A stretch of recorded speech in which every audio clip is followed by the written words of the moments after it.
Assalamualaikum warahmatullahi wabarakatuh. Selamat malam kepada semua dari guru-guru, pembimbing, rekan, sahabat, dan kawan, saudara, pun pula para pemirsa pecinta ilmu yang selalu setia di channel Ahmad Zaki Sena ini dalam kajian ilmu tasawuf, jati diri, dan spiritual. Pada malam kali ini saya akan mengangkat suatu pembahasan surat Al-Asr dalam perspektif konferensif menyeluruh dan kenapa Allah itu bersumpah dengan waktu. Adakah sesuatu kerahasiaannya? Oke, pada ayat yang pertama itu berbunyi wal asr. Wal asr, demi masa, atau Allah bersumpah demi masa. Kenapa Allah itu bersumpah demi masa? Karena Allah bermaksud ingin memberikan suatu pengumuman atau pemberitahuan ada hal yang sangat penting. Tentang apa? Tentang waktu itu. Untuk siapa? Untuk manusia. Dan yang kedua, itu banyak sekali nantinya bahwa manusia itu akan menyesal tentang suatu kenikmatan yang telah Allah berikan kepada manusia itu dengan nikmat waktu. Jadi sebelum itu maka Allah dengan sifat kasih sayangnya memberitahukan dan menginformasikan kepada manusia dengan bersumpah demi waktu. Karena manusia itu semuanya dikasih nikmat oleh Allah waktu. Manusia hidup di dalam waktu, menikmati, asik di dalam waktu, tenggelam di dalam waktu. Ada waktu anak-anak, ada waktu masa remaja, ada waktu masa dewasa, masa tua, masa sudah matang, dan masa senja atau masa yang lanjut usia. Semuanya itu suatu proses kehidupan yang dialami oleh manusia. Tetapi keterangannya dalam surat yang keduanya, innal insana lafi khusr, sesungguhnya manusia itu dalam keadaan merugi. Kenapa bisa merugi? Karena banyak sekali manusia yang tidak bisa memanfaatkan waktunya dengan sebaik-baiknya. Pun pula ada suatu peribahasa, al-waqtu asmanu minad dhahabi, waktu itu lebih berharga daripada emas. Maksudnya adalah waktu yang kita sudah terlewatkan tidak bisa dikembalikan kembali, tidak bisa direview atau rep kembali, walaupun harus dibayar dengan uang, dengan dolar, dengan emas, tidak bisa. Nggak ada yang mampu dan nggak ada yang bisa. Itulah kenapa berharganya waktu. Pun pula kalau sudah waktu yang terlampau yang sudah kita lakukan itu suatu perbuatan yang sangat merugikan, sangat mengandung suatu penyesalan, di dalamnya banyak sekali perbuatan-perbuatan kemaksiatan, perbuatan pengingkaran, perbuatan dosa, maka suatu yang bisa diterima oleh kita itu adalah suatu penyesalan. Maka beruntunglah pada saat ini kita masih diberikan suatu nikmat hidup. Nah, waktu yang sekarang itulah waktu yang bermanfaat untuk kita, untuk lebih bisa memanfaatkan waktu kita. Jangan sampai kita berada di dalam golongan orang-orang yang tadi ayat yang kedua, innal insana lafi khusr, sesungguhnya manusia itu semuanya dalam keadaan merugi. Karena tadi bahwa nanti waktu itu akan menjadi suatu penyesalan umat manusia, ya, ingin kembali lagi, ingin dipret kembali, ingin mengulang kembali.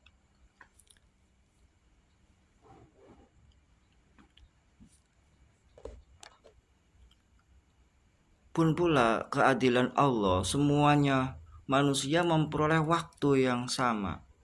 1 hari 24 jam. Untuk siapa saja, baik di luar negeri, di dalam negeri, untuk pejabat, untuk rakyat, untuk artis, untuk orang yang kaya, orang yang miskin, untuk orang yang ganteng, rupawan, cantik, dan juga orang yang biasa-biasa saja, semuanya 24 jam. Hanya tinggal bagaimana kita untuk memanfaatkan waktu itu agar jangan sampai menjadi orang yang tergolong dalam ayat yang kedua, innal insana lafi khusr. Ayat yang ketiganya itu, ternyata manusia itu semuanya dalam hal kerugian kecuali ada beberapa orang yang dalam keadaan keberuntungan. Lawannya merugi berarti beruntung. Ayat yang keduanya itu adalah merugi. Yang ayat yang keduanya itu, kecuali ada orang-orang yang beruntung, di antaranya illalladzina amanu, kecuali orang yang beriman.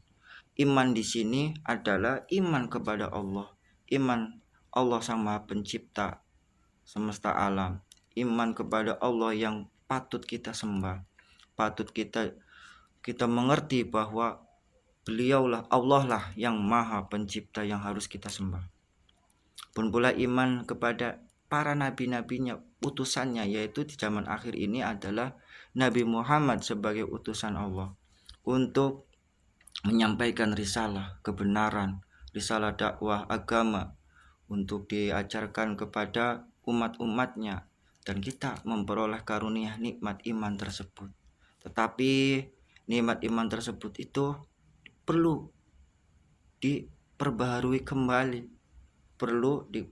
kembali sebagaimana di dalam surat Al-Hujurat ayat 14 yang berbunyi qalatil a'rabu amanna kullam tu'minu walakin qulu aslamna walamma yadkhulil imanu fi qulubikum. Qalatil a'rabu amanna, berkatalah orang Arab itu, dia mengatakan saya beriman. Kullam tu'minu, katakanlah kepada mereka orang Arab itu, ia belum beriman. Walakin kulu aslamna, tapi katakanlah kepada mereka itu bahwa orang Arab itu baru Islam. Walamma yadkhulil imanu fi qulubikum, karena iman mereka itu belum masuk ke dalam hatinya, ke dalam jiwanya. Bagaimana cara agar dimasukkan ke dalam jiwanya? Yaitu tiada lain, tiada bukan, yaitu perlu ditalkin zikir dengan kalimat lakinu mautakum biqauli la ilaha illallah. Sebagaimana Kanjeng Nabi Muhammad SAW pernah bersabda, jadidu imanakum. Kata para sahabat berkata, kaifa nujadidu imanana ya Rasulullah, bagaimana cara memperbaiki iman saya ya Rasulullah? Bikasroti qauli la ilaha illallah, dengan memperbanyak ucapan la ilaha illallah. Jadi iman di sini perlu ada suatu proses pembaharuan, proses memperbaiki, proses untuk menguatkan iman, maka perlulah dengan talqin zikir, dengan kalimat la ilaha illallah. Selanjutnya yang kedua, wa amilus solihati, yaitu dengan amal soleh. Amal soleh di sini itu yang dibutuhkan itu dua, ilmu dan ikhlas. Ilmu, kita belajar secara keilmuan tentang ilmu syariat, ilmu tata cara beribadah, tata cara muamalah di dalam hukum fikih. Dalam fikih kita menimba ilmu. Makanya tolabul ilmi fardhatun ala kulli muslimin. Menuntut ilmu itu adalah wajib bagi seorang muslim, laki-laki ataupun perempuan. Dan yang dituntutkan oleh amal soleh, yang dibutuhkan oleh amal soleh itu dituntut untuk ikhlas. Maka cara ikhlas di sini itu tiada lain, tiada bukan, bahwa hatinya itu agar selalu berzikir kepada Allah. Daiman selalu memudawamahkan zikir kepada Allah. Bagaimana cara memudawamahkan zikir di sini? Yaitu tentunya dengan bitalkin zikir. Lakinu mautakum biqauli la ilaha illallah. Talkinkanlah kepada orang yang akan mati dengan la ilaha illallah. Maka dengan kalimat la ilaha illallah itu memiliki zikir isbat ismu a'dham yang selalu dimudawamahkan agar hati kita itu jangan sampai memiliki perasaan, rasa, tujuan, niat yang riya, ingin mendapatkan pujian, imbalan, balasan atau keegoan diri kita yang tidak mengharapkan semata-mata karena Allah. Maka alatnya adalah dalam hati kita berzikir kepada Allah. Yang ketiga, watawasau bil haqqi, yaitu saling nasihat menasihati di dalam kebenaran. Kenapa di dalam ayat yang ketiga ini Allah menjelaskan tentang nasihat menasihati di dalam hal kebenaran? Kenapa? Karena manusia itu adalah tempatnya salah, tempatnya dosa, tempatnya lupa.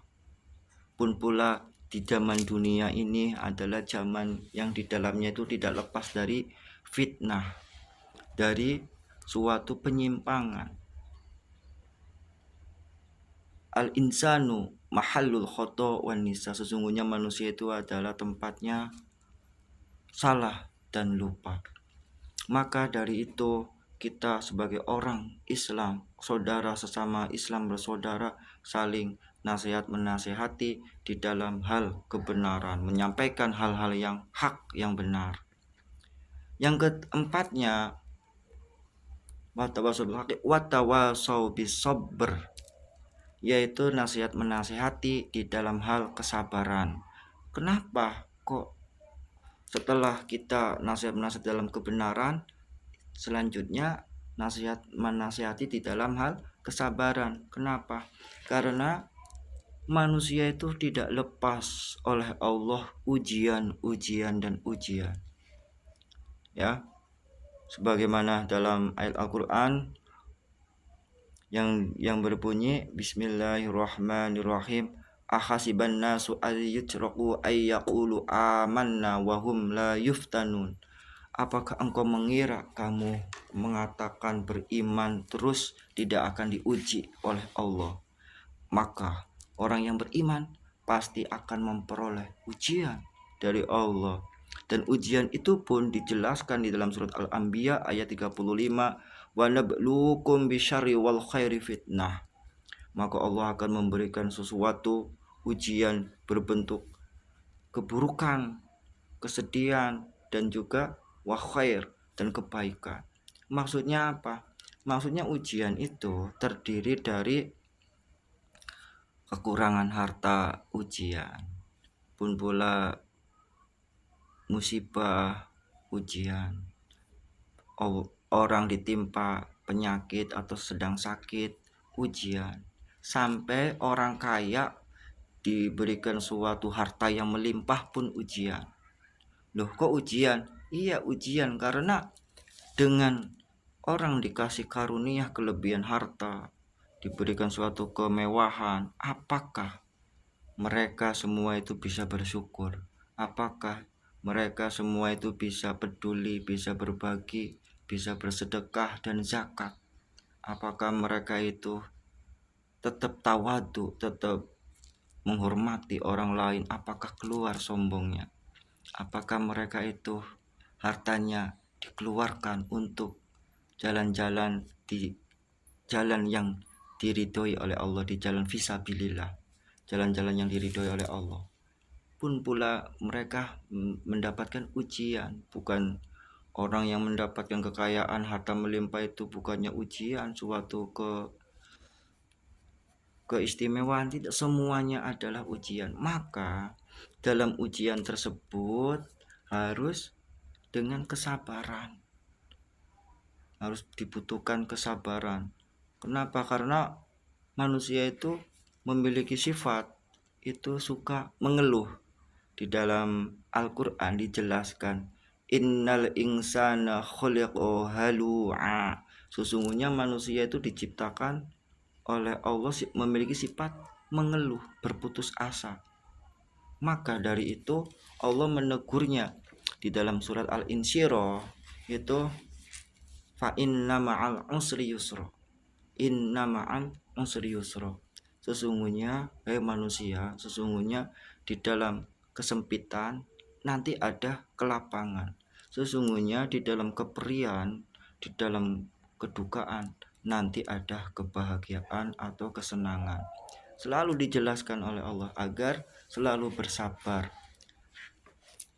Demikianlah, semoga ada manfaatnya dari penjelasan kajian surat Al-Asr ini. Semoga kita bisa menjadi orang yang bisa menggunakan waktu sebaik-baiknya, mendapatkan ridho Allah Subhanahu wa ta'ala. Amin ya rabbal alamin. Wal afu minkum. Wassalamualaikum warahmatullahi wabarakatuh.